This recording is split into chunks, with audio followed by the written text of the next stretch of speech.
Muy bien, buenas noches. Gracias. Vamos a hablar hoy sobre un tema que a mí me gusta mucho, que es hablar sobre lo que se conoce como cubiertas, que se usaron para certificar la correspondencia que tenía algún contenido de valor y que corría por las líneas de correo en Colombia.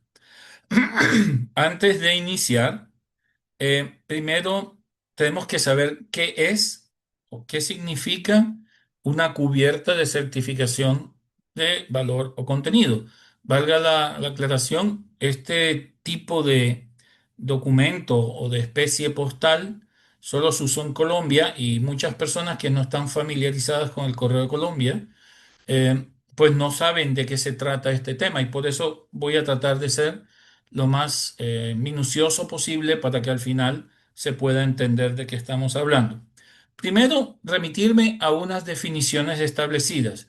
¿Qué es un sello postal? Un sello postal es un efecto público, constituye el comprobante de pago previo a una tasa de franqueo, que es emitido exclusivamente por una administración postal y para que se utilice de forma oficial para pagar digamos, este porte para correo. Esta es una definición de la UPU.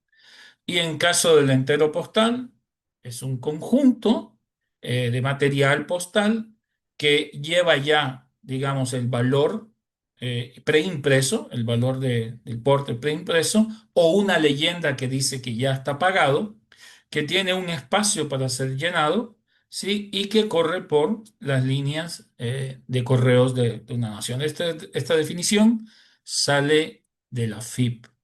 Ahora, con base en esto, yo voy a hacer un comparativo para poder llegar a una conclusión.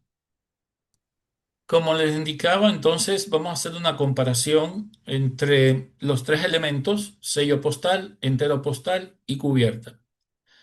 El sello postal es un comprobante de pago pequeño, genérico y portátil que se adhiere a cualquier soporte, mientras que el entero postal es una papelería postal que ya contiene el valor legal impreso. Y la cubierta es un formulario oficial y comprobante de pago del porte y del seguro que se adhiere a un sobre. Entonces, vamos viendo que existen ciertas partes de que la cubierta viene siendo como un sello postal, pero adicionalmente también podría ser como un entero postal. Siguiente comparación. Puede ser comprado, el sello postal puede ser comprado en la ventanilla, guardado y usado posteriormente sobre un sobre para enviar una carta. El entero postal puede ser comprado en la ventanilla, guardado, rellenado posteriormente para enviar directamente por el correo. Mientras que la cubierta se compra en el momento del envío, es rellenado por el empleado postal y es adherido en el sobre para enviarlo luego de verificar el contenido. Algunas personas he escuchado que consideran las cubiertas como entero postal, pero en realidad si nosotros analizamos el, el argumento que ponen es que tiene una especie de formulario que no es más que un formulario de envío en donde se declaran el contenido o algunos elementos, que se coloca el destino y el origen y una fecha. Pero a diferencia del entero postal, no se coloca la dirección. Entonces, en este documento sí va la ciudad de origen, sí va la fecha, sí va de quién envía, quién recibe y no siempre, pero generalmente se coloca qué se envía. Entonces, al final del día, si nuestro criterio es que es un entero postal porque tiene este espacio en donde se debe llenar esta información, pues yo traigo a colación como ejemplo las estampillas de Colombia y de Perú, por poner, perdón, de Colombia y de Ecuador, de Panamá, solo por poner dos ejemplos. Las estampillas de correo registrado de Colombia y Panamá tienen, aparte de tener el valor facial, del costo del envío de un correo registrado, también tiene un espacio en blanco en donde el empleado postal escribía a mano o con un sello el número del registro. Entonces, si nuestro argumento es que tiene un espacio para escribir, pues estas estampillas también lo tienen. Pero al final del día, las estampillas de correo registrado de Colombia, de Panamá, son altamente reconocidas como estampillas. Para mí, particularmente, una cubierta no deja de ser la estampilla más grande del mundo, el sello postal más grande del mundo, y voy a sustentarme en varios elementos a lo largo de esta exposición. Solo por poner un ejemplo de esta dualidad que existe en criterios de las personas, tenemos un ejemplo de tres catálogos. El primero, el Higgins and Gage, que en su versión de 1982, las cubiertas las coloca como si fueran un entero postal, papelería postal. El catálogo Scott las tuvo como sello postal en sus catálogos hasta la década de los 30 y luego las retiró. Mientras que Michel aún hoy en día las consigna como si fueran sellos postales.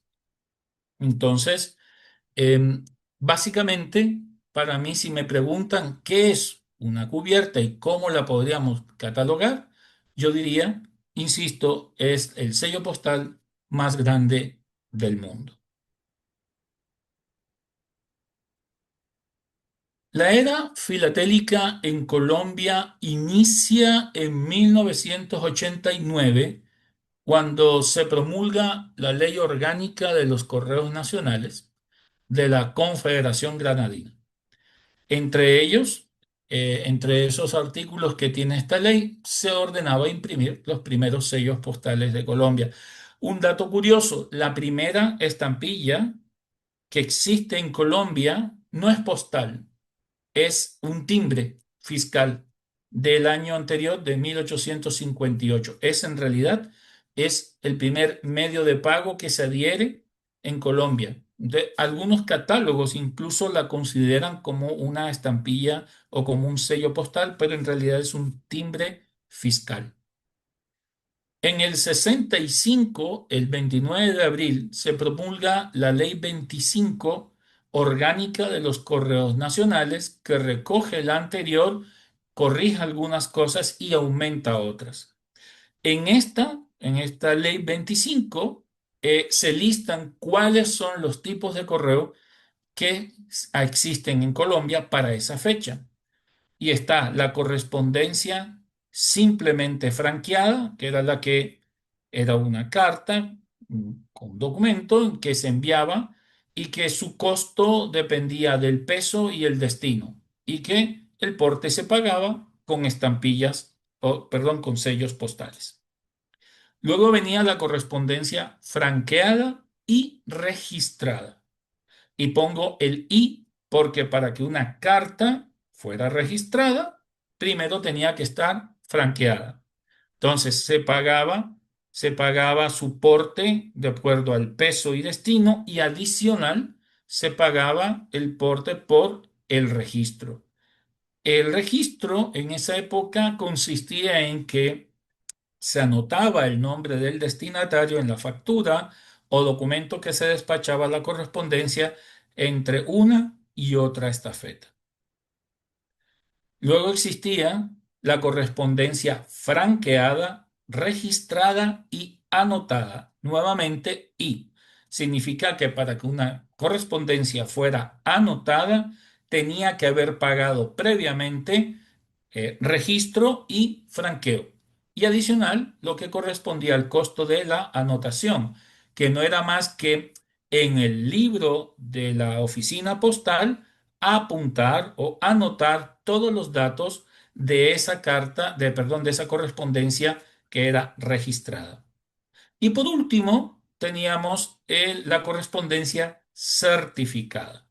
La correspondencia certificada, a diferencia de las otras, era exclusiva, era aparte, no tenía nada que ver con lo que se había pagado anteriormente, y entonces en este tipo de correspondencia se pagaba lo que era el porte y el seguro de la encomienda a través de las llamadas cubiertas de certificación. Entonces, nuevamente, este documento, a diferencia de los otros tipos de correspondencia, cubría todo, pero tenía una forma especial y definida en cómo se pagaba y en cómo se registraba o se evidenciaba el pago de ese porte.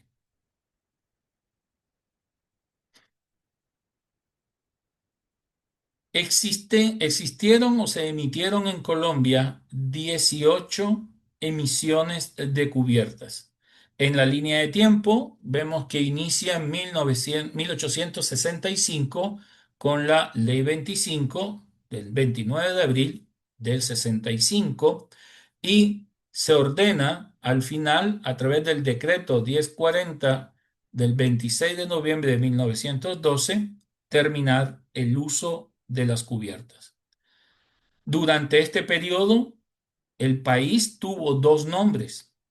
Hasta 1886 se conoció como Estados Unidos de Colombia y era un país, una república que era federal.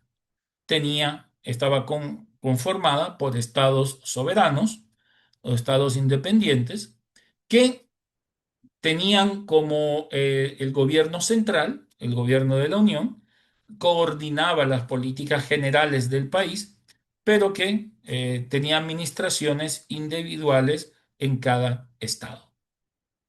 A partir de la Constitución del año 1886, Colombia se convierte en una república centralista, desaparecen los estados soberanos y se convierten ahora en departamentos y a partir de entonces se cambió el nombre a República de Colombia.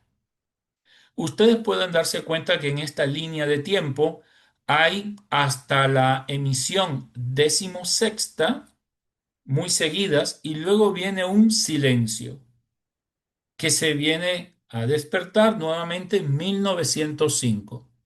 Colombia tuvo una época complicada a nivel interna. Hubo una guerra civil que se conoce históricamente como la Guerra de los Mil Días, que confirma y está entre el año 1889 a 1902.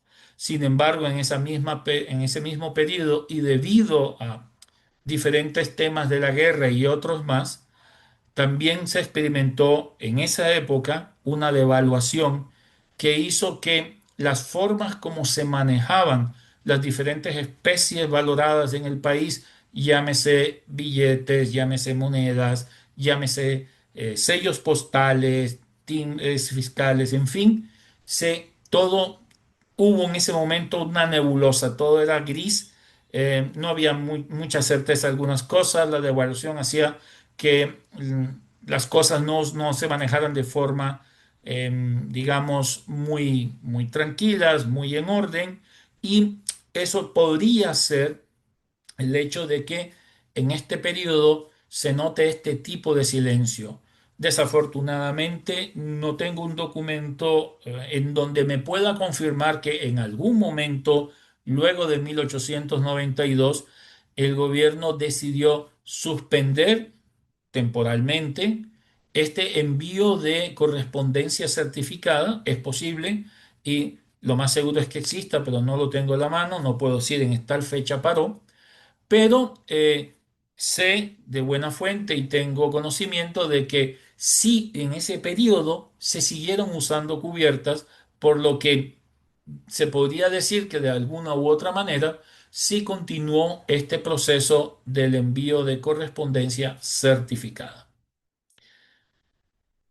En pantalla podemos observar que las emisiones de la primera a la decimosegunda corresponden a lo que se llamaba Estados Unidos de Colombia y a partir de la emisión decimotercera ya se llamaba República de Colombia.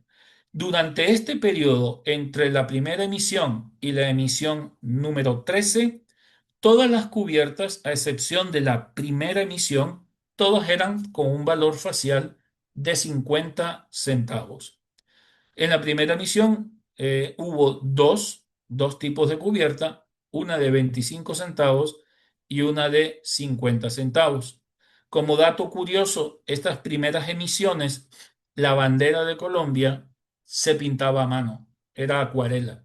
Así que ustedes comparan dos tipos de cubierta de del mismo tipo y pueden ver tonalidades diferentes, manchas diferentes, y es porque era a mano, se pintaban a mano en esa época.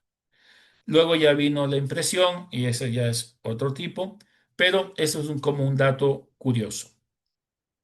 A partir de la 14ª emisión cambió un poco el concepto, ¿sí?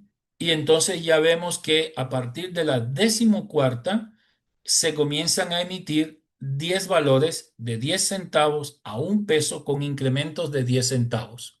La primera emisión salió todas con la misma plancha, mismo color, en fin, del mismo modelo, mientras que en la emisión número 15 o 15ª se usaron ya colores diferentes, modelos diferentes, había variedad y de esta emisión 15ª y de la número 16, em, por el tipo de impresiones que se utilizaban y por los diferentes tirajes, podemos encontrar variedades con errores de impresión, diferentes colores de papel, diferentes tonos de uso, en fin. Hay alguna variedad para aquellas personas que gustan hacer algún tipo de estudio, etcétera. En estas dos, en la 15 y en la 16, hay una gran variedad de colores. Hay valores como por ejemplo el de 10 centavos de la emisión número 15, en donde yo en mi colección, solo en mi colección tengo 10 tonos de papel diferentes. Entonces, pudieran ser más, pero eso indica de cómo se manejaban las cosas en esa época. He querido, en algunas láminas que he podido por el espacio, he querido colocar ciertas estampas costumbristas de Colombia porque no hay que deslindar estos temas que estamos hablando de la realidad de un país en ese momento. Cada uno de estos documentos explica y es evidencia de lo que una persona remitía con valores a otra en un momento de la historia de Colombia. Entonces, si vemos solo como papeles impresos con números, es muy frío. Pero si luego comenzamos a entrar en cada uno de ellos y analizar de dónde salió, a dónde llegó, qué es lo que se enviaba y tal vez con la fecha entender el por qué, podemos comprender un poco más cómo se manejaba el país, qué pensaba la gente y cómo vivía.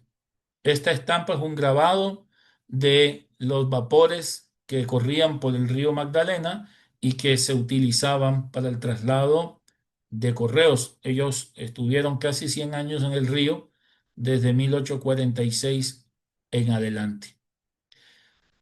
A partir de, como vimos, terminamos estas emisiones en la 16ª y luego viene este silencio y hasta 1905 es cuando comenzamos a ver nuevamente emisiones de cubiertas. Pero hay un detalle que hay que tener en cuenta. Ya me había adelantado, pero es que a partir de octubre 26 de 1903, a través de la ley 33, Colombia adopta el patrón oro en su moneda. ¿Qué sucede con esto? Debido a todo este tema de la inflación que se había acumulado en el país, que los diferentes temas económicos que se manejaban, la guerra de los 1000 días, en fin, hizo que el país hiciera un alto, reorganizara sus finanzas y estableciera entonces este tema. Uno, adoptó el patrón oro como comunidad monetaria en el país, pero también devaluó todas las especies valoradas que existían impresas antes de esta fecha de 100 a 1. Entonces, todo lo que ustedes ven aquí y que estuviera todavía en poder de la gente, todo este tipo de cubiertas, a partir de esta fecha de 1903, literalmente quedaban devaluadas 100 a 1. Lo mismo pasó con el dinero, en fin, ese tipo de evaluación y también, perdón, y para completar, también con los sellos postales y demás temas. La norma no explica o no indica que exista algún tipo de excepción. Entonces, si no pone algún tipo de excepción, indica que hasta las cubiertas se quedaron ya devaluadas. Sin embargo, como vamos a ver más adelante, hay evidencia de que se utilizaron en este periodo eh, este tipo de cubiertas devaluadas para cobrar porte en pesos oro. La excusa es que, o el criterio que he empleado, he leído, es que como el país, el Estado, perdón, vendía o controlaba la venta de estas cubiertas, pues no se hacía mucho lío.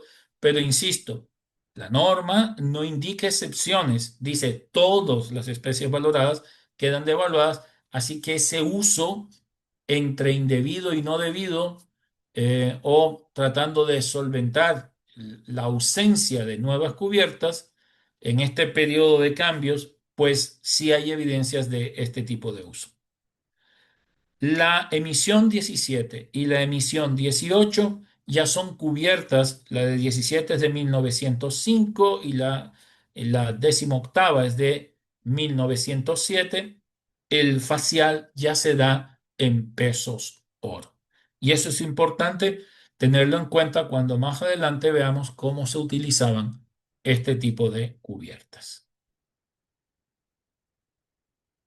Como dato curioso, también hay emisiones departamentales de cubierta y tenemos que Tolima entre 1879 y 1896 emitió varias series de cubiertas. Las primeras eran solo de 10 y 50 centavos, luego vino una de 10, 50, 20, luego trabajaron otras series en el mismo tipo de valores 5, 10, 50 y al final hicieron una emisión de 10 centavos a 1 peso con incrementos de 10 centavos a excepción del valor de 10 centavos y de 50 centavos que ya estaban incluidos en una emisión anterior. He colocado esta última cubierta de 5 centavos, que como se dan cuenta es totalmente diferente al modelo de las anteriores y que además en tamaño es casi 2/3 partes de grande como una normal, es porque hubo una época en este momento de la historia en que las cubiertas se volvieron populares entre algunos coleccionistas y esta cubierta de 5 centavos fue impresa por una revista especializada y se regaló como una especie de publicidad, souvenir, viñeta, como lo quieran llamar, pero que personas inescrupulosas las hacían pasar tal vez para coleccionismo, porque no he visto ninguna usada. Digo, yo no he visto, si existe es posible, pero no lo he visto, pero que se nota que fue con un tanto adrede porque abajo, en la parte inferior de la viñeta, consta un pie de página, digamos, una imprenta donde dice el nombre de la revista, en fin, explica eso, y mucha gente cortó esa parte como para venderla como si fuera una cubierta original. Lo digo solo por curiosidad, tal vez en algún momento ustedes encuentren una de estas cubiertas dentro de algún lote que ustedes tengan por ahí. Sí, esta que yo he puesto aquí en pantalla dice facsímil, ya sabemos automáticamente qué es, pero existen unas que son completamente limpias que aparecen como si fueran originales, solo para que lo tengan en cuenta. Cundinamarca también emitió en 1883 otra cubierta de certificación. Fue la única que emitieron, y hasta ahí llegó esa emisión. En la foto que he incluido acá se muestra un embarcadero en la ciudad de Girardot, este es en el río Magdalena, Y lo que se ve en primera pantalla es lo que se conocía en esa época de los champanes. Y los champanes eran unas canoas mucho más grandes incluso que la que se ve en la foto, en donde los barqueros iban casi que encima del techo o al filo de las barcas y se impulsaban por el río Magdalena. Y en esas barcas, en esas canoas gigantes, se transportaba también correo. Había épocas en que el río Magdalena por el verano se secaba y algunos tramos los vapores no podían circular, entonces el correo no podía parar. Se utilizaban entonces este tipo de canoas para darle curso al correo. Había un itinerario que cumplir. Para ir más allá, entonces también existen las cubiertas que son emisiones oficiales. Las cubiertas oficiales se dieron en un periodo aproximado comprendido entre 1866 y 1906. Catalogadas hay casi 100 cubiertas diferentes y por temas de impresión, algunas tienen variedades de impresión, tienen algunos temas de cambio en alguna decoración del marco, en cómo se escribió al interno, en la tipografía, en fin. Entonces, en total se podría decir que, incluyendo todas las variedades de impresión, podríamos tener alrededor de unas 200, 220 diferentes. Estas cubiertas oficiales cumplían la misma función de las cubiertas comerciales, solo que iban eh, libres de porte. Todo el correo, toda la correspondencia oficial en Colombia por ley corría libre de porte. Estas tres que ustedes ven en pantalla son emisiones en donde el origen no está preimpreso. Se pone sale de y la persona tenía que escribir de dónde salía, Bogotá, Honda, Medellín, en fin, de donde fuera. Es muy fácil reconocer una emisión de otra porque cada una de las emisiones tiene un marco totalmente diferente. Las decoraciones de los marcos cambian en cada emisión. También dentro de las emisiones oficiales tenemos cubiertas con el origen específico ya preimpreso. Por ejemplo, esta es una cubierta oficial que sale de Bucaramanga. Esta es otra que sale de otra ciudad, Popayán, y esta otra es de Manizales. Entonces, existen, no todas son las menos, son menos en menor cantidad, pero también existían este tipo de, digamos, cubiertas oficiales que ya salían de un lugar específico. ¿Qué corría por el correo de qué era lo que se enviaba a través de la correspondencia oficial? Bueno, había de todo, dinero, recaudación de impuestos, envío de dinero para cubrir gastos de guerra, para alguna obra, para pagar sueldos, en fin, de todo se movía a través de la correspondencia, pero como ya lo dije, corrían sin porte francos. No se pagaba para nada de esto.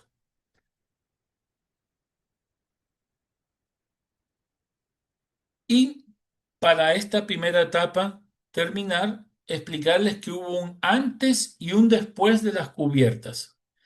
Y en este caso me refiero a que en la época prefilatélica, antes de que existieran las estampillas en Colombia, corrían ya correos de certificación en donde se colocaban sellos como este que tengo aquí agrandado, ampliado, que dice certificación a Bogotá salió el 11 de mayo de 1859. También he visto certificación a Medellín y otras así por el estilo. Entonces, estos cumplían, digamos que una función similar, se manejaban con un reglamento que fue anterior a los que he nombrado, pero que ya existía la figura igual, como vamos a ver más adelante, el tratamiento de archivo y de evidencia de recepción se manejaba exactamente igual. Como vimos anteriormente, la última emisión de cubiertas se dio en 1907 y fue válido utilizarlas o fue permitido utilizarlas hasta 1912. Luego vino un periodo de silencio en donde tengo conocimiento de que existen incluso cubiertas que se utilizaron posteriormente a la última fecha autorizada, es decir, que ante la falta de otro documento,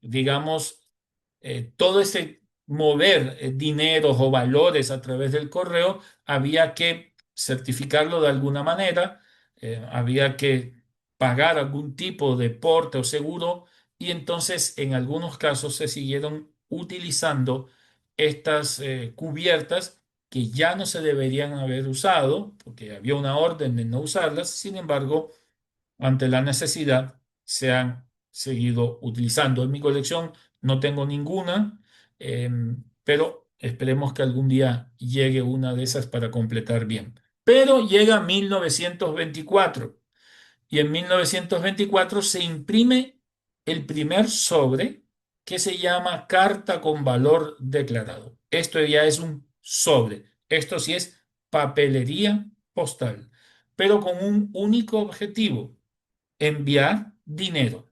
Entonces, la primera emisión se dio en 1924 y fue un sobre preimpreso de 4 centavos, similar al que tenemos aquí.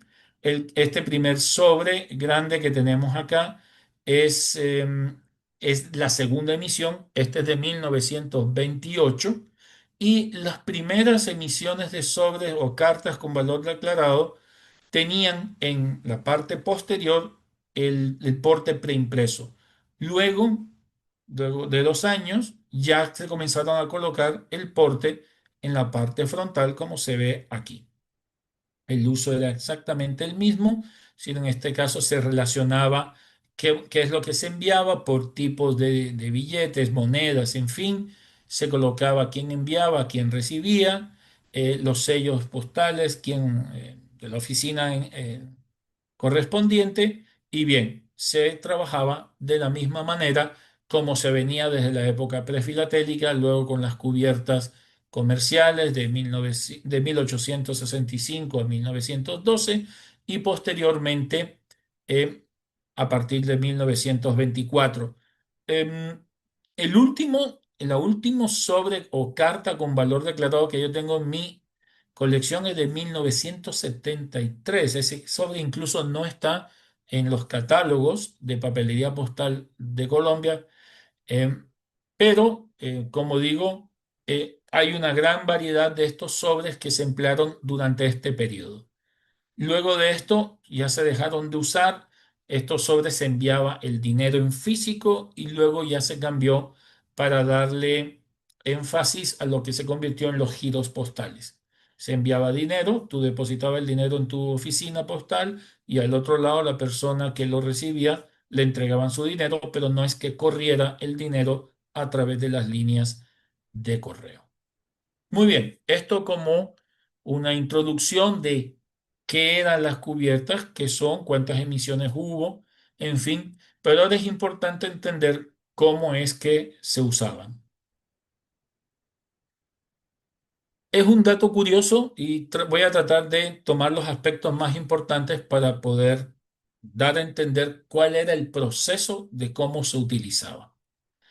Hay que entender algo antes de iniciar con esta lámina. Voy a regresar un poco. Sí, hay que tener en cuenta lo siguiente. La cubierta, como lo dije al inicio, el único propósito de la cubierta era pagar el porte del sobre, de la correspondencia, más el seguro de eh, del contenido, el seguro. Pero, digamos, los elementos que se transportaban, los valores que se transportaban como encomienda, tenían también que pagar por el transporte de la encomienda. Entonces, eso es aparte. Entonces, ¿cómo funcionaba? hasta 2 horas antes de la salida del correo se podía entregar la correspondencia certificada que llevaba contenido. A las 2 horas cerraban la oficina de correo y el personal de la oficina de correo comenzaba a hacer la relación de toda la documentación que tenía que partir de ahí 2 horas después. Comenzaban a hacer los manifiestos, las listas, las sacas, comenzaban a marcar por destinos de acuerdo a las líneas de correo.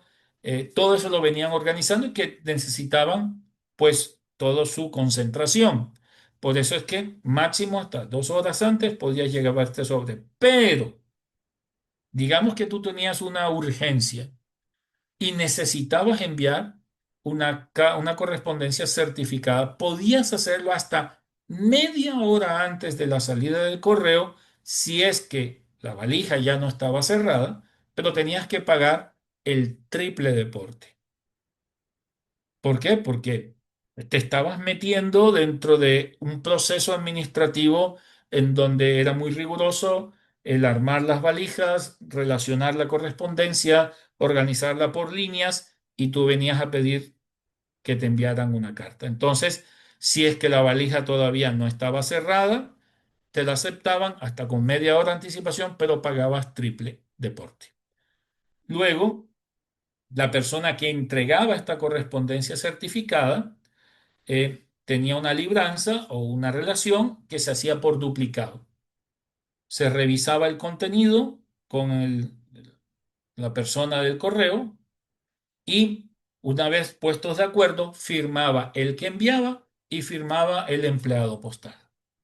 Una copia se la quedaba la persona que enviaba como certificación de que sí envió esa encomienda y la otra se colocaba dentro de un sobre que era el que luego se enviaba para que la persona que iba a recibir tuviera la relación de los elementos que le estaban enviando.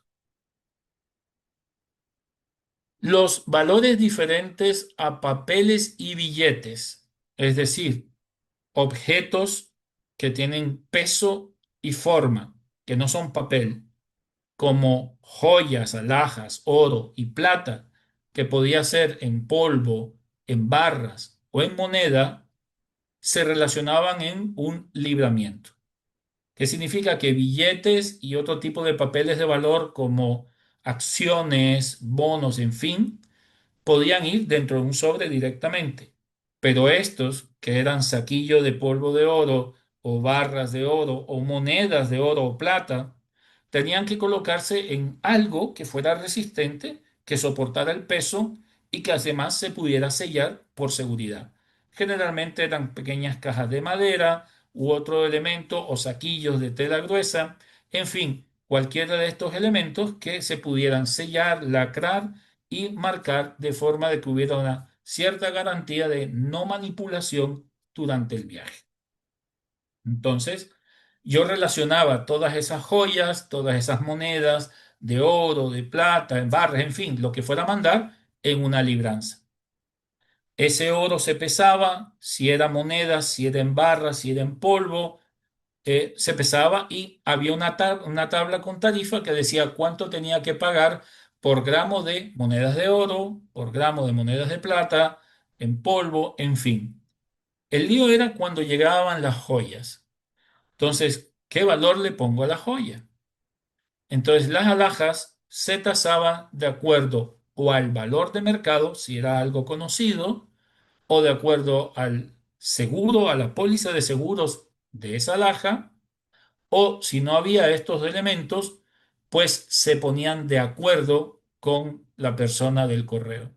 Entonces el uno ponía un precio, el otro decía, no, ese no es correcto. Obviamente hay que entender que entre más costo tuvieran las joyas, más tenía que pagar por la encomienda y más por el seguro. Entonces ahí se ponían de acuerdo. Si es que no llegaba a un acuerdo entre el funcionario de correo y el que estaba enviando estas joyas, se llamaba un tercero, que al final era el que decidía cuál era el valor. Una vez solucionado el problema del valor, todo quedaba en la libranza y entonces funcionario postal, el empleado postal, calculaba de acuerdo a la tarifa cuánto tenía que pagar por la encomienda. Ese valor a pagar se pagaba en estampillas y las estampillas o los sellos postales se pegaban a la libranza. Se doblaba, se metía en un sobre y a ese sobre se le ponía encima una cubierta. Ese sobre luego iba a destino y lo recibía la persona con la evidencia. Pero antes, vamos a ver algo. En, en la ley 25 del 1865, ya nombrada anteriormente, consta que para la tarifa de correo interno existía la correspondencia certificada. Y vemos aquí los valores que había que pagar. Entonces, para una carta certificada con contenido que no fueran valores, puede ser, no sé, un contrato, puede ser algún documento importante para ti, pero que no es en sí mismo un valor, pagabas un porte de 25 centavos que cubría el seguro de lo que se estaba enviando más el peso de hasta 15 gramos del sobre. Si el sobre pesaba más de 15 gramos, se pagaba por cada 10 gramos adicionales o fracción 10 centavos. Si el contenido del sobre eran valores, ojo que el valor puede ser dinero, bonos, puede ser acciones o la libranza, que ya habíamos visto anteriormente.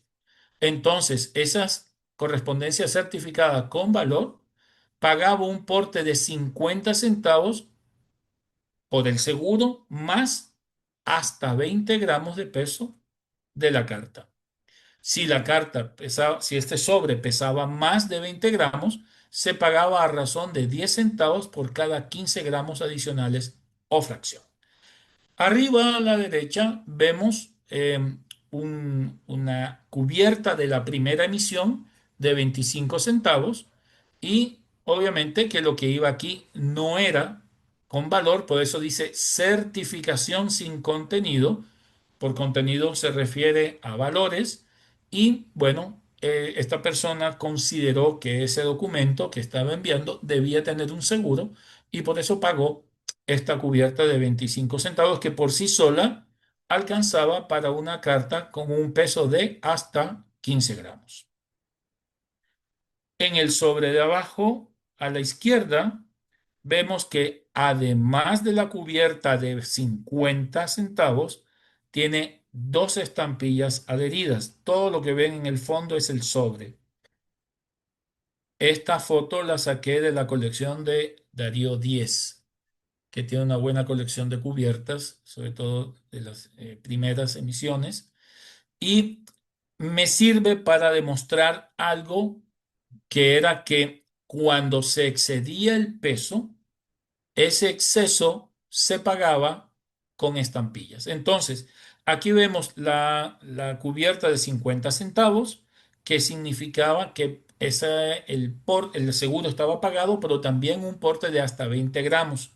Si se pagó 30 centavos adicionales, significa que cada 10 centavos son por 15 gramos, entonces 30 gramos que pagó, 45 más 20 que ya está pagado por la cubierta, esta parte por lo menos tenía pagado un porte hasta un peso de 65 gramos.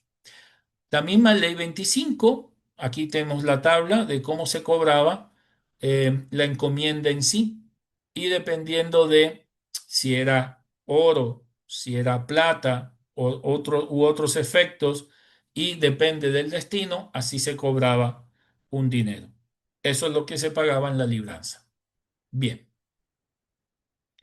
entonces ya está el sobre, ya se metió la libranza o los billetes o las acciones, se puso la cubierta y se entregó en el correo. Entonces, ¿qué pasaba? En el momento en que la persona que entrega ya tenía la firma del funcionario, del empleado postal en la libranza o en el documento que le entregaba, ya tenía la constancia que había entregado y hasta ahí A partir de ese momento comenzaba la responsabilidad de la oficina postal sobre esa correspondencia certificada. Hay que tener en cuenta que había un límite para enviar por cada correspondencia certificada y el límite era de 100 pesos. Si tú tenías que enviar valores por más de 100 pesos, tenías que hacer sobres o empaques separados, cada uno con su cubierta, dependiendo lo que se enviara en cada uno de esos sobres. ¿Por qué tanto problema?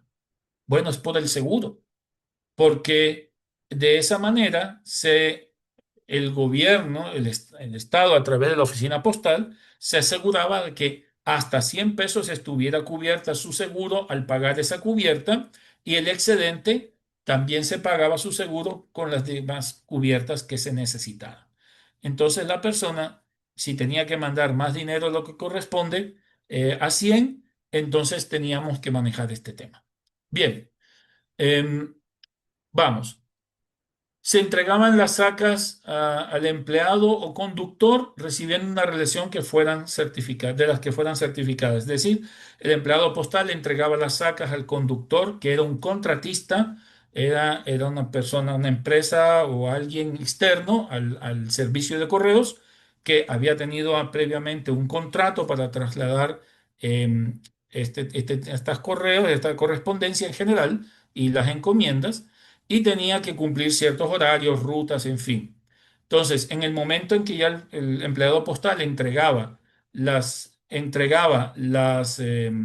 la función, toda la correspondencia, cesaba la responsabilidad de la oficina postal y en ese momento comenzaba la responsabilidad del, eh, digamos, del transportista. En caso de reclamo por extravío o de pieza certificada, el empleado conductor culpable pagaba una multa de hasta 4 veces el valor de la certificación. Colombia, lamentablemente, toda la vida ha tenido una vida interna, republicana bastante alterada desde el punto de vista de orden público y esa época no era la excepción y existían problemas de insurgencia, había problemas de robos, había problemas de vandalismo, en fin. Entonces había zonas que ya se conocían que eran peligrosas y en caso de ser necesario, teniendo en cuenta el tipo de correspondencia o encomiendas que estaban llevando en ese momento, el conductor podía contratar escoltas. Estas escoltas eran armadas y el costo de la escolta lo cubría el conductor, dependiendo del tipo de contrato que hubieran hecho con el Estado. Pero inicialmente el costo salía a buscar escoltas y en ese momento se contrataban y si no se ponían de acuerdo en el precio, venía el funcionario postal y ponía orden, en fin, se arreglaba el precio. Salían con la escolta y siempre tenía que ir uno al lado del conductor y otro adelante y otro atrás. Ah, la norma dice que tenían que defender su carga hasta con su vida si era necesario, haciendo lo imposible por evitar de que fueran asaltados. Incluso la norma tiene una parte sobre qué hacer en caso de que el conductor hubiera muerto durante uno de estos enfrentamientos, cómo queda la viuda, los hijos, en fin, todo estaba contemplado porque es que se manejaba bastantes valores a través del correo por este sistema. Bien, el conductor tenía la prohibición de recibir cualquier carta o encomienda por fuera de la valija, porque esto significaba que si llevaba la mano, no entraba ese dinero al Estado a través de la recaudación con los sellos postales. Tampoco se podía desviar de la ruta que estuviera establecida por contrato y que al hacerlo, ya sea que se hubiera identificado que llevaba correspondencia fuera de valija o que se hubiera desviado sin justa causa de la ruta establecida, pagaba una multa entre 8 y 12 pesos y el conductor corría la pena de despido también. La responsabilidad del contratista conductor empezaba al recibir la correspondencia y terminaba cuando se entregaba bajo relación, revisando una a una en la administración postal respectiva al arribo. Una vez que la oficina postal recibía la correspondencia, la clasificaba por orden alfabético, como se iban a entregar. Había una ventanilla de la A a la tal letra, luego hasta la Z, y había otro que era para correo apartado, certificados, encomiendas y demás. Entonces, se informaba, la persona estaba esperando o se informaba a través de una relación que se colocaba en la puerta de la oficina postal quienes tenían correspondencia. Solamente podía recibir la correspondencia quien estuviera escrito como destinatario en la cubierta o aquel que presentara un documento que lo garantizara, es decir, como con un poder. Yo doy poder a tal persona para que retire a mi nombre tal encomienda. Esa persona recibía ese sobre, lo abría, si era dinero, lo contaba, si eran especies valoradas, acciones, en fin, las verificaba. Si era una libranza, sacaba la libranza, tenía un código, pedían la caja, el saquillo, lo que fuera, abría, contaba en presencia del empleado postal y si estaba de acuerdo, firmaba sobre la cubierta, y aquí por eso es que ustedes ven estos escritos en diagonal sobre la cubierta, ahí ponía, recibí tal fecha, el nombre o una firma. Entonces, este documento, esta firma, hasta ahí terminaba la responsabilidad de la oficina postal en la entrega de esa correspondencia certificada. ¿Qué quedaba?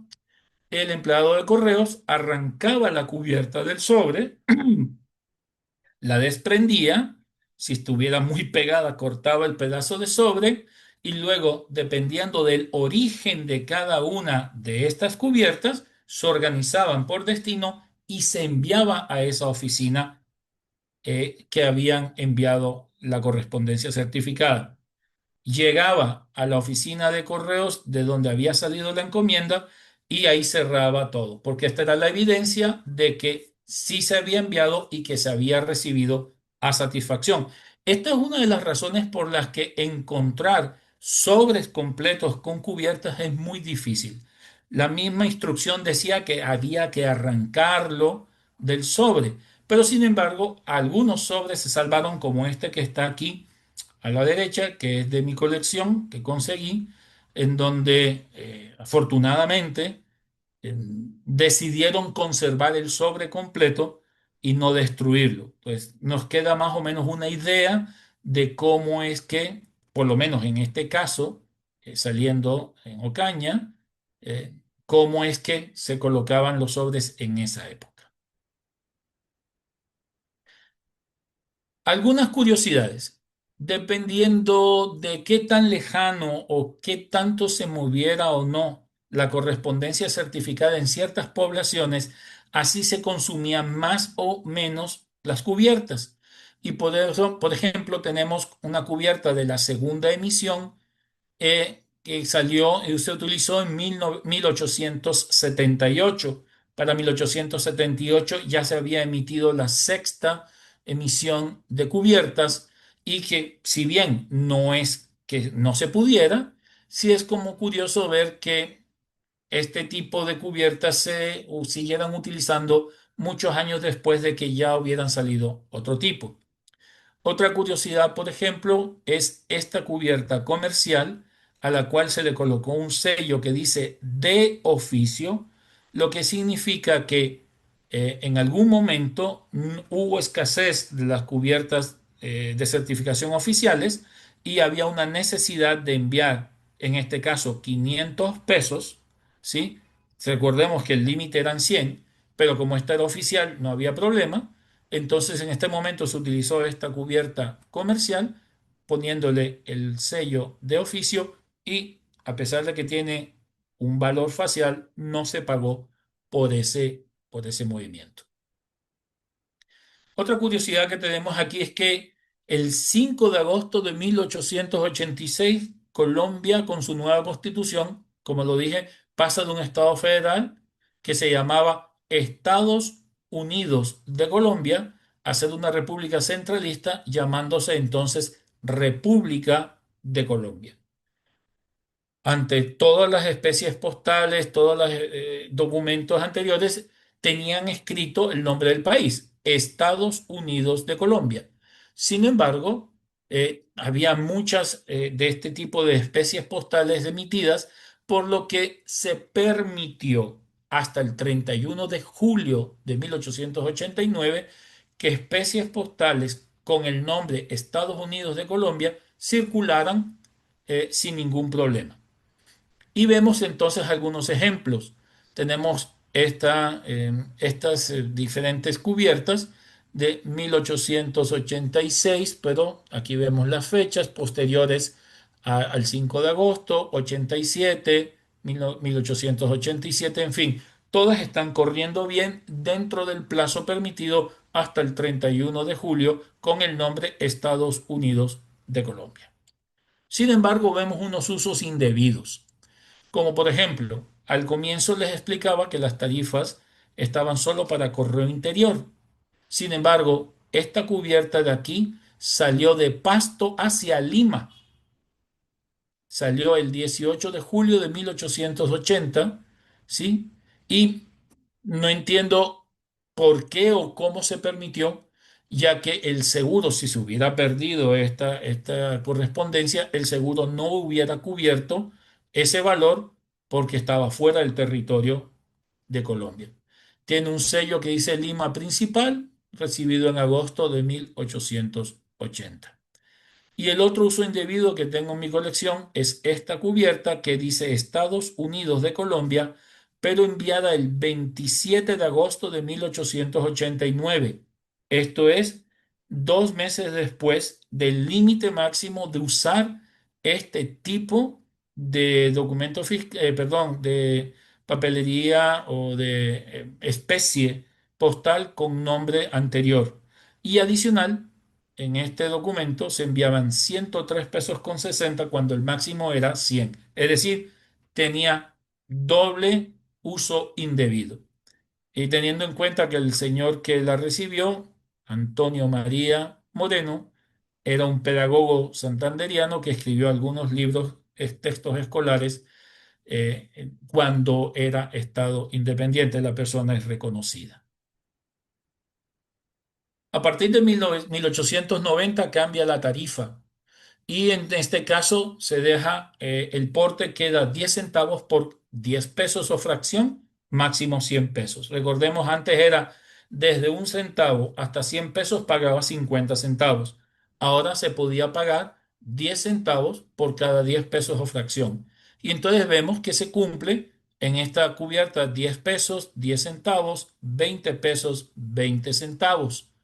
Y hay un dato curioso con estas dos cubiertas que tengo en mi colección, y es que ambas cubiertas, además de ser consecutivas, 10 centavos, 20 centavos, fueron enviadas desde la misma ciudad y fecha, Honda 25 de enero de 1890, ambas, pero adicional son consecutivas en el día a día. Esta es la número 136 y esta es la número 137. Otro dato curioso es, por ejemplo, cómo se liquidaban las cosas. Esta persona envió 30 pesos con 40 centavos y por los 30 pesos tenía que pagar 30 centavos, pero por los 40 centavos adicionales le tocó pagar 10 centavos más de porte. Así que esta persona, esos 40 centavos le costaron 10 centavos. No sé si es que la persona tenía que exactamente recibir ese valor, pero pagó excesivamente por una mínima fracción. Pero así estaba y se cobraba. Esta de 50, aquí dice 50 pesos, 50 centavos, y en este periodo, las cubiertas que tienen la fecha más tardía son de finales de 1899. No tengo ninguna del 1900, al 1904. ¿Existen? Sí, no las he visto. Para mí, no las tengo. En este caso, quiero que por favor tengamos un poquito de atención. En este sobre tiene una evidencia de un franqueo múltiple. eh, Está establecido más o menos como que tengo entendido que es el único sobre que está en evidencia así, pero tiene algunas inconsistencias que quiero evidenciar con ustedes. El decreto 1828 de 1902, que dice que a partir del 1 de enero de 1903 se debería pagar, cambió la tarifa, 50 centavos por cada 10 pesos o fracción hasta 10 pesos, hasta 100 pesos. Esta, esta tarifa estuvo vigente hasta el 15 de enero, hasta el 15 de diciembre, perdón, de 1903. ¿Por qué es bueno entender esto? Porque esta correspondencia certificada se envió el 12 de diciembre de 1903, lo cubría esta tarifa. Pero, como lo dije anteriormente, el 26 de octubre de 1903 Colombia pasó al patrón oro y devaluó sus especies valoradas 100 a 1. ¿Qué es lo que sucede? En esta cubierta se envían 47 pesos. Estos 47 pesos enviados el 12 de diciembre de 1903 ya eran pesos oro, porque ya en octubre era pesos oro o devaluados. Si fueran devaluados serían 47 centavos, pero aquí pagó 2 pesos con 50 de porte, por lo tanto no cuadra. Pero si ponemos 47 pesos oro, vemos que 50 centavos por cada 10 pesos me da 2 pesos con 50. El porte está bien pagado. Pero el detalle cuál es, estas cubiertas se emitieron antes de la devaluación. Estas cubiertas son devaluadas. Sin embargo, se utilizaron para pagar porte como si fueran pesos oro. Son de ese tipo de cosas que en este periodo se vieron. Entonces, pero la correspondencia corrió, está sellada, está recibida. La persona al final recibió sus 47 pesos y tenemos la evidencia de que eso pasó a pesar de las inconsistencias. El 11 de marzo de 1905 se dan la nueva emisión de cubiertas y cambia entonces la tarifa. Y dice que ahora queda de 5 centavos pesos oro por cada 100 pesos o fracción hasta un máximo de 500. Y entonces vemos que se cumple porque tenemos en esta primera cubierta que se está enviando un 100 pesos que pagan 10 centavos, perdón, 200 pesos 200 pesos, pagan 10 centavos. En esta de 1905 se envían 300 pesos, incluso aquí está la relación del número de los billetes, en fin, y se pagan, está bien el porte, 15 centavos. Sin embargo, en esta pudo haber sido que no había la cubierta precisa para pagar, en fin, no sé, pero estos 200 pesos que su porte eran 10 centavos terminaron pagando 20. Esta cubierta fue enviada a Popayán y aquí tenemos un Popayán de la época. Era más sencilla y tranquila la vida, definitivamente. Un dato que hay que tener en cuenta cuando manejemos estas fechas es que el 30 de abril de 1905 en la Ley 59 se establecía que ante tanto problema que había con la devaluación, con el tipo de cambio, que había una junta que modificaba este valor, el gobierno dijo no más. Y entonces se estableció que cada 100 pesos de papel moneda, y se escribía PM, equivalían a un peso oro. Teniendo eso en mente, el 20 de diciembre de 1906 decía que a partir el decreto 1509 decía que a partir del 1 de febrero de 1907, estas eran las nuevas, digamos, las nuevas tarifas. Y decía, billetes nacionales, cada 10 pesos o fracción, 2% del valor en oro. Y esto hay que tenerlo muy en cuenta. Ejemplo, aquí tenemos 100 pesos papel moneda. ¿Sí ven? Aquí escribe PM, PM, papel moneda. Así se ponía. Entonces significa que estos 100 pesos papel moneda equivalían a un peso oro. Si yo saco el 2% de un peso oro son 2 centavos. Entonces con la cubierta de 5, que era la más baja, cubría el porte. En este otro caso tenía 120 pesos papel moneda, que el porte era un poco más de 2 centavos, pero aquí terminó pagando con una cubierta de 10, igual por alguna razón podría ser.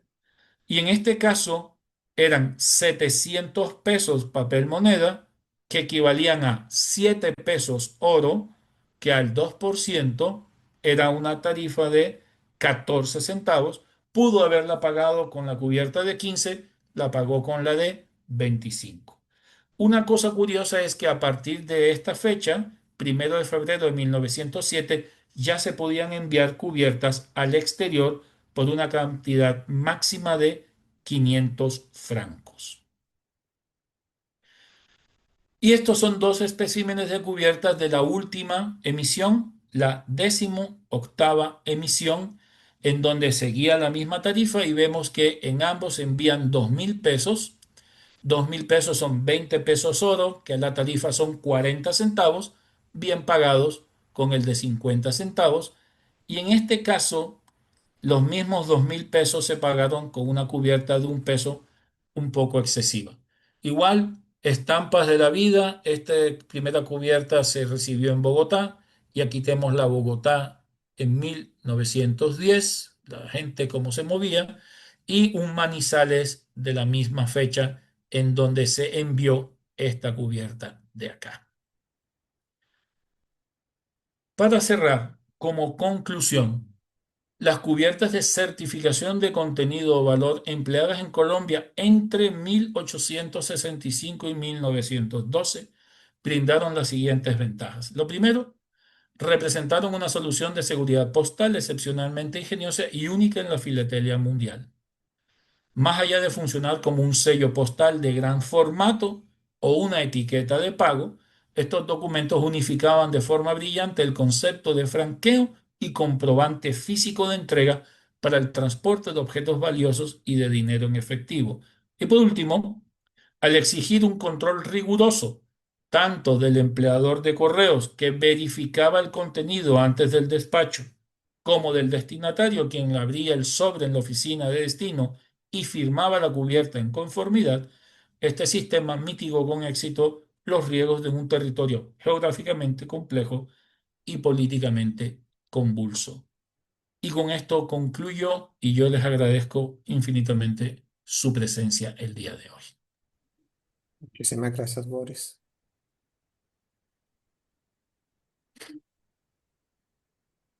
Ok, pasamos a la parte de preguntas y comentarios. Por mientras aparecen las preguntas, un comentario, Boris. Viene al principio de tu... Ah, bueno, hay una pregunta ahí. Primero respondamos las preguntas. Johnny, adelante. Hola Boris, ¿cómo estás? Hola, Excelente la Johnny. presentación, Boris. Excelente, muy didáctico, ¿no? Muy didáctico. Pero tenía una curiosidad. Tú indicaste de que esto es exclusivamente de Colombia, y es así, no hay, que tú conozcas que se haya usado en otro país, porque la verdad es que no he visto. No he visto y me parece bastante curioso y práctico, ¿no? Adelantado a su época, creo. Sí, Johnny, incluso ese es el tema que da la complejidad de saber cómo catalogar este tipo de material postal, porque no hay otro tema donde poder compararlo. Entonces, incluso en inglés se conoce como insured letter stamp, como decir estampillas de aseguramiento de la correspondencia, que básicamente era eso, además de pagar el porte del mismo sobre. Pero sí, y por eso es que un poco siempre tuve la curiosidad de este tipo de material para poder estudiarlo y coleccionarlo. Gracias, Boris. Henry. Gracias, ¿me escuchan bien? Sí, Sí, sí. Ok, perfecto. Gracias, Boris. No, me junté a la presentación un poco tarde, en un camino. Coincidentemente, me junté cuando mostrabas esa cubierta que había sido enviada a Lima y es sí. de 1880. Entonces agarró mi atención de inmediato. Y dos preguntas. ¿En qué año Colombia fue aceptado en la Unión Postal Universal? 1881. Ah, perfecto. Si hubiera sido antes, yo hubiera pensado de que la enviaron porque Perú entra en el 79. Entonces ya Perú empezaba a aceptar todo este tipo de, digamos, servicios especiales de otros países durante ese periodo. Pero me pareció súper, súper interesante, más aún en 1880 es a la época de la Guerra del Pacífico, o sea, eso tiene una serie de componentes que la hacen súper atractiva. La segunda pregunta es, ¿tú eres el propietario de esa pieza o quién la tiene? Yo soy, sí. Ok, Eso forma parte de mi colección. perfecto. ¿Has visto alguna otra durante todo ese periodo? Por su correspondencia entre Colombia y Perú, Sí hay, hasta 1900 es rarísimo. o sea, sí existen otras cubiertas enviadas al exterior indebidamente porque, como te dije, el seguro no cubría cualquier pérdida fuera del territorio colombiano. Hay más enviadas a Quito. Entonces, pero esta la conseguí específicamente, pues llegó a mis manos y era de Lima específicamente, o sea que nos une por todos lados esta pieza. Sí, es fabulosa. Me llama mucho la atención. Te voy a pedir un escanto de detenimiento posteriormente y te felicito. Muy, muy interesante colección. Gracias. Claro que sí, Henry.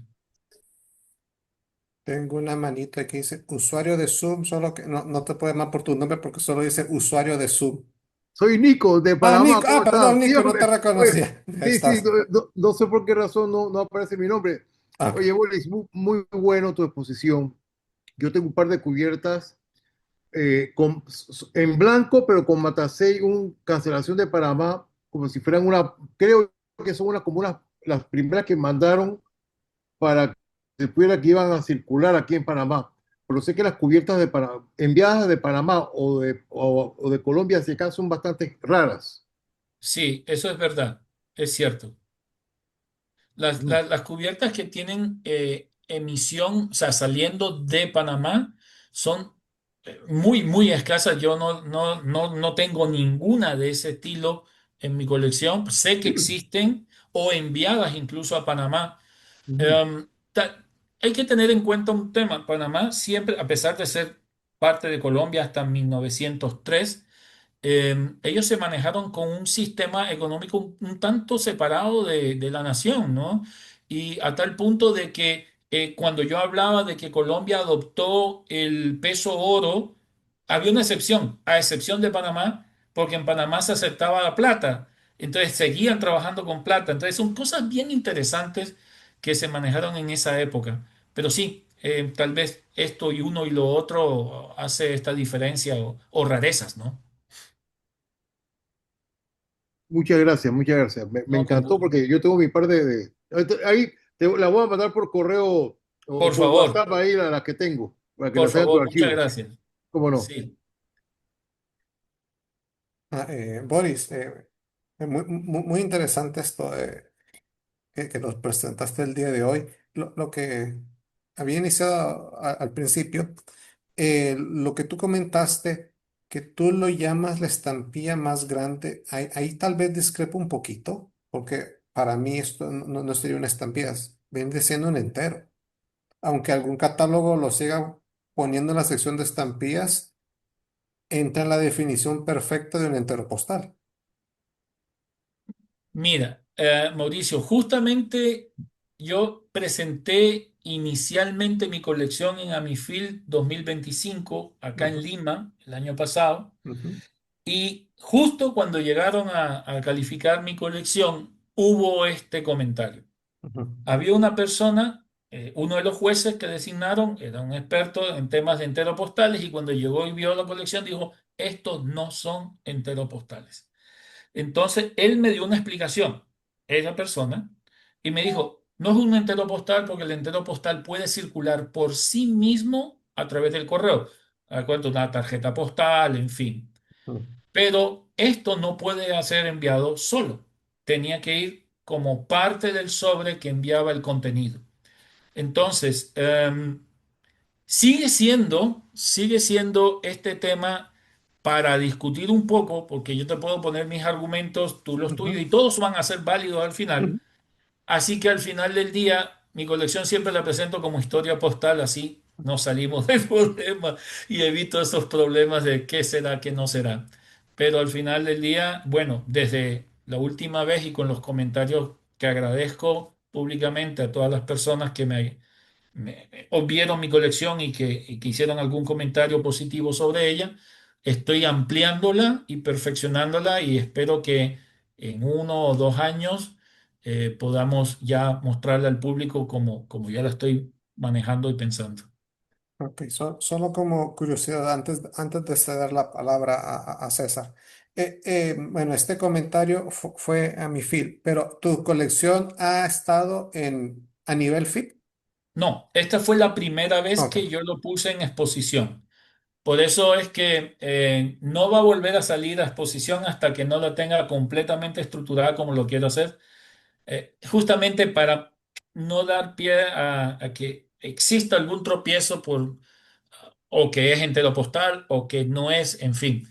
La Ujú, idea al final es mostrar esta parte de la historia postal de Colombia ujú, y explicar más que el elemento en sí y las ujú. diferentes formas que tiene, el cómo se usaba y la historia que hay detrás de estos documentos. Ok, perfecto, gracias. Sí, César. Hola, buenas noches, mi estimado Boris.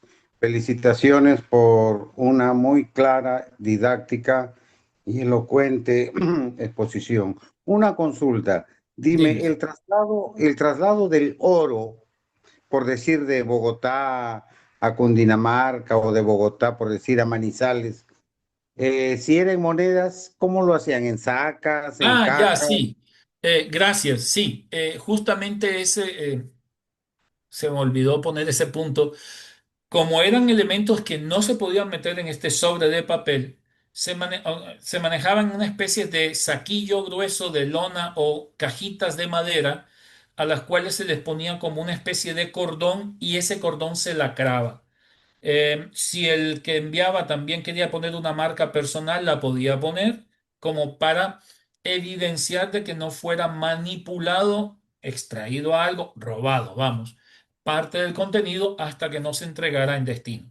Pero sí, había que tener una pieza fuerte, resistente para el peso, para el tipo de material. Ten en cuenta que también se podía enviar oro en polvo o barras que son irregulares, en fin, sí. Sí, por eso es que en el sobre que tenía la cubierta solo iba la libranza, que tenía la relación de lo que enviabas en aquella caja o saquillo. Muchas gracias, mi estimado Boris. Sí, con Espero gusto. reunirnos en Lima para poder observar en vivo y en directo tan magnífica colección. Un Muchas abrazo gracias. para todos los presentes. Seguro que sí. Con gusto. Johnny. Sí, Boris, nuevamente.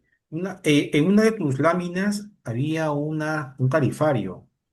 Se Sí. pagaba más por la plata, o sea, o sea, la cubierta tenía un valor más la plata que el oro, me No, no. parece. Lo que tú viste era el tarifario de la encomienda. ¿Me Sí, claro. entiendes? La Ok. cubierta pagaba era por el valor que tú tenías. Por ejemplo, 50 gramos de plata equivalían a tanto en pesos oro o tenía una tarifa especial, pero en el caso de las cubiertas era dependiendo no tanto de que si era plata o si era oro, sino que tenía que ver con el valor que representaba ese metal que se estaba transportando. Pero eso es para la cubierta, pero para la encomienda sí tenía costos diferentes. Entonces, si tú te das cuenta, esas tarifas, por ejemplo, y la estoy buscando en este momento rápidamente, te puedo decir que por lo menos en esa fecha de 1865, se pagaba por plata, por ejemplo, se pagaban 75 centavos por cada 100 pesos de plata, perdón, 75 centavos por cada 100 pesos de plata dentro del mismo estado, o 30 centavos por cada 100 pesos de oro. Sí, se pagaba más por la plata. La plata tenía más valor que en oro en esa época. A eso iba, ¿no? A eso iba. Sí, Ese sí, sí, sí, es curioso, correcto. ¿no? Curioso porque el oro siempre, bueno, hasta donde yo conocía No, era... no siempre. Ujú. Acuérdate que si nosotros somos un poco más acuciosos, la, la plata española fue la que mandó el mundo entero en su época, así que plata es plata. De todas maneras, sí, en Colombia se apreciaba más la plata y por eso es lo que comenté de Panamá, que Panamá no tenía tanto problema cuando Colombia pasó al patrón oro, porque ellos siempre manejaron plata en ese sentido. Ok, Muy bien. Ok. ¿Alguna otra pregunta o comentario? Boris, no miro más manos en alto, así que nuevamente felicidades por la charla, muy interesante. Muchas gracias. Gracias a todos por estar presentes aquí también el día de hoy.